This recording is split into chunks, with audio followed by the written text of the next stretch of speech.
Episode sebelumnya, kita semua sangat dikejutkan dengan fakta kalau Kudo adalah pelaku utama yang membunuh Kujirai yang tidak hanya menghubungkan Kujirai, namun kita sebagai penonton.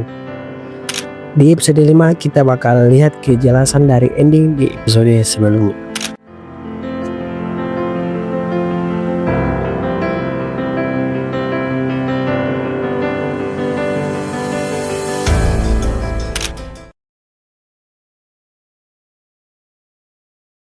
Episode ini dibuka dengan lanjutan ending episode sebelumnya, di mana Kudo mengaku kalau dialah yang membunuh Kujirai.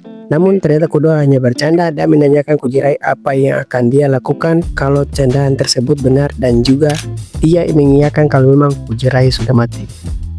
Setelah pertemuan dengan Kudo, Kujirai pun bertemu dengan Yaume, yang mana Yaume sendiri memang sangat yakin kalau Kudo yang membunuh Kujirai. Namun Kujirai sendiri tidak percaya dan membela Kudo tidak mungkin membunuh tunangannya sendiri. Sudah bertemu dengan Yaume, Kujirai kepikiran dengan ekspresi dingin Kudo yang dia pernah tunjukkan saat pertama kali dia memakai anting-anting, yang justru ekspresi ini membuat Kujirai senang. Di sini juga Kujirai penasaran dengan sisi lain Kudo yang hanya dirinya ketahui, bahkan Kujirai asli pun tidak mengetahui. Scene berganti ke Kujirai yang baru bangun dan penasaran dengan buku-buku yang dimiliki Kujirai asli, yang semuanya merupakan buku tentang novel detektif Jepang. Setelah mengembalikan bukunya, Kujirai menemukan sebuah cincin berlian milik Kujirai asli, dan tiba-tiba Kujirai merasakan sebuah gempa bumi. Berpindah di kantor, Kujirai dan Kudo kelihatan memiliki kantong mata yang mencolok sekali. Kujirai sendiri akibat dia begadang membaca buku detektif dan langsung menanyakan ke Kudo di mana tempat menjual buku di kota Kowloon. Kemudian Kudo pun membawa Kujirai ke tokonya, sembari Kujirai ditemani Yaume yang memang sudah curiga kepada Kudo. Sampainya mereka dikejutkan dengan Xiaohe yang juga bekerja di toko buku ini. Tak pakai lama, Kujirai pun langsung mencari buku hingga menemukan buku yang dia cari. Namun dia sedikit bingung karena buku ini memiliki teks acak.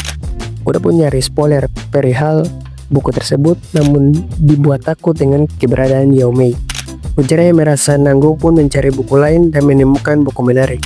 Kita dibawa ke flashback singkat di mana Kujirai asli rupanya tertarik dengan apa yang di luar kota Kowloon.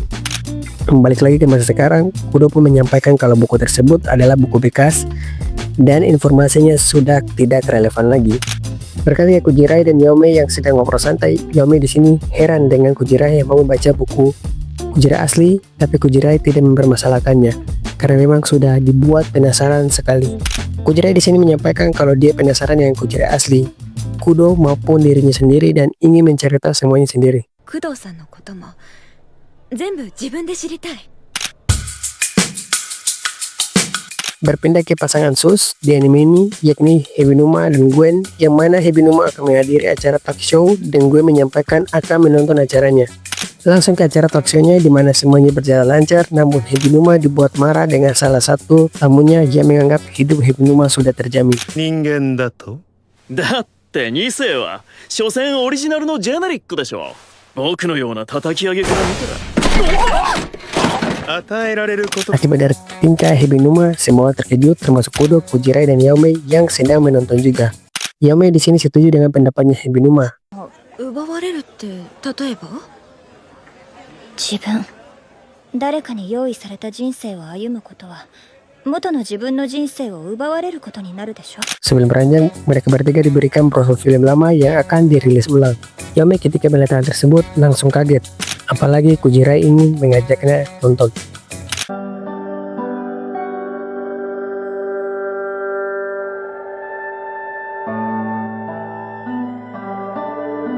Setelah Kujirai selesai menontonnya, dia pun menceritakan impresinya untuk film tersebut kepada Yaume. Yaume sendiri sangat kesal karena Kujirai terus membahas film tersebut yang membuat dia langsung meninggalkan Kujirai.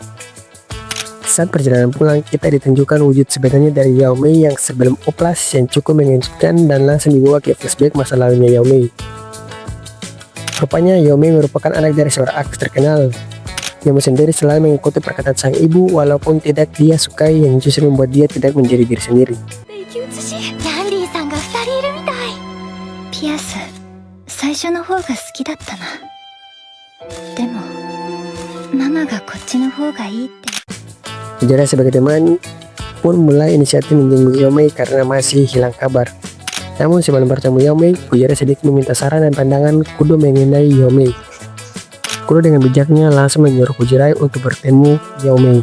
会いに行って話してこいよ。 Sesampainya di apartemen Yao Mei, Kujirai pun langsung ditolak oleh Yao Mei dan menolak dia hadir. Alasan Yao Mei menolak karena dia merasa dirinya saat itu bukanlah versi dirinya yang Kujirai kenal. Dia juga menanyakan pendapat Kujirai mengenai dirinya. Kujirai sendiri berpendapat kalau Yao Mei adalah orang yang percaya diri, riang, dan anggun. Yao Mei pun menepis semua itu dan menganggap itu semua hanyalah palsu semata karena dirinya yang sebenarnya adalah pribadi yang tidak percaya diri, mengikuti perkataan orang tua, dan tidak jujur dengan perasaannya. Namun Kujirai menguatkan Yao Mei dengan 本当にしようとしている陽明だったんだね。なりたい自分になろうとしている姿を私は嘘の姿だとは思わない。私には過去 Kujirai teringat dengan perkataan Yao Mei yang juga menguatkan dia, yang langsung membuat Yao Mei keluar dan memeluk Kujirai. 嘘なんかじゃない。私も絶対の私に Sudah itu, keduanya pun berbelanja dan kali ini Yao Mei membeli anting-anting yang dia sukai. 買ってくる。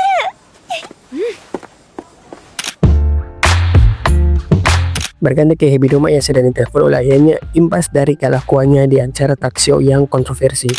Episode ini ditutup dengan flashback Kudo dan Kujirai yang sudah berada di kedai andalannya, lengkap dengan Gwen sebagai pelayannya. Setelah Kujirai pergi, Gwen ngobrol santai dengan Kudo di mana Kudo sendiri nggak expect bakal suka dengan Kota Kowloon yang langsung dibalas Gwen kalau Kudo sudah jatuh cinta dengan Kota Kowloon. Langsung berbalik ke masa sekarang yang rupanya flashback tadi adalah mimpinya Kudo. Kudo sendiri sangat panik ketika bangun dan langsung berteriak sangat keras, lengkap dengan gempa bumi yang kali ini cukup lama. 地震最近多いな。 Dan hal ganjil pun terjadi di detik akhir episode kelima ini.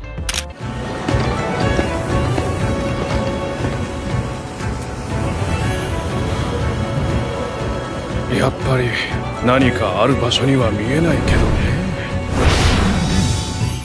episode 5 ini misteri mulai terungkap, bahkan diceritakan masa lalu dari Yao Mei. Yang pastinya menit-menit akhir episode ini yang makin bikin penasaran dan nanggung.